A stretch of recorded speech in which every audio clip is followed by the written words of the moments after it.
It's become absolutely obvious over the last few years that there is a gap in wages, not only between men and women, as was always discussed, and that still hasn't been solved, but there are ethnic pay gaps as well, and it's become even more obvious that as an ethnic grouping, Pacific people are at the bottom of the wage scale. So if that is the case, then it's incumbent on all of us to work together to make sure that Pacific worker pay gap is reduced and eventually eliminated, so Pacific workers are right through the economy and are getting wages which are consistent with Palangi, Maori and all other ethnicities in the workforce.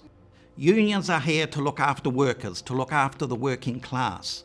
And I think some self-criticism on our part, we did that for everybody, but we're a bit colourblind or ethnicity blind. Particularly Pacific people are in some of the lowest paid jobs. It's not just a matter of them climbing out of those jobs. It's a matter of lifting the wages and conditions of all workers who are in those jobs and making those jobs better. I don't believe that it's necessary to have poorly paid jobs or bad jobs. That is much a cultural construct as anything else. I guess we can bolt those two things together. We can address the class issues of low wages for everybody, but we can also address the ethnic issues and ethnic pay issues, especially for Pacific workers. All of these ethnicity conversations are uncomfortable because there becomes a premise that says to you, possibly as an employer, you are racist, and employers don't want to be called racist and don't believe that they are racist. But of course, structural racism and institutional racism is that thing that actually happens no matter what your thought process is. So any system like we have in New Zealand, which was founded on economic system, founded on colonisation right from the beginning, when Maori were brought in to the cities to work in the factories and workplaces for that settler colony, when it ran out of Maori, of course, it started to bring Pacific people from the Pacific countries, not for the best paid jobs, but often for the jobs that no one else would do. So you can see how it was structurally implemented at that time.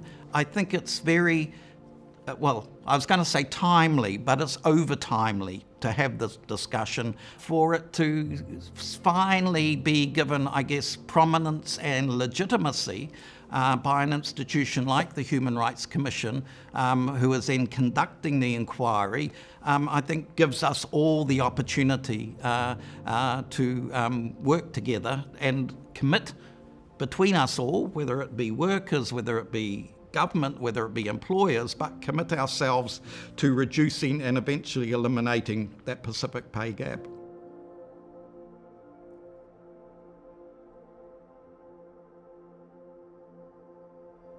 Any inquiry is no good just sort of talking amongst the middle class and deciding it's bad and doing something about things from the top down. The inquiry for me needs to hear from cleaners. It needs to hear from people in manufacturing and in construction. One of the things that's often said about Pacific workers is they are very loyal, and they have been, I would say, often too loyal to their employer over the years. But this gives a safe opportunity to stand up and to tell your story, and your story will show and provide the evidence for what the inquiry needs to make sure it then comes out with good recommendations.